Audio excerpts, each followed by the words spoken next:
ito ipaglaban. Mahalin na bawat mapawag labanan. Huwag makipaglaban, ito'y makabuluhan. Suriin ang bawat kilos para ito'y sa kaligtasan. Hayaan tumulong para ito'y kabutihan. Huwag hayaan ang kapaligiran para mayroong kalinisan. Huwag maging masama dahil ito ay sanay ng kaguluhan. Sa paparating na labanan, ito ay paghandaan.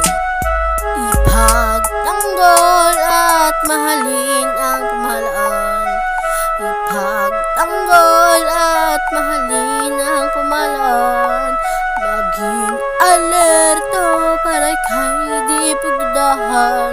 Maging alerto para kay di pagdudahan.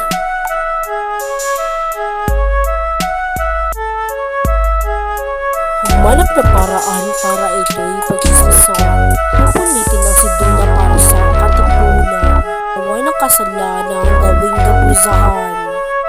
Garutihin sapat na wala pang katapusan.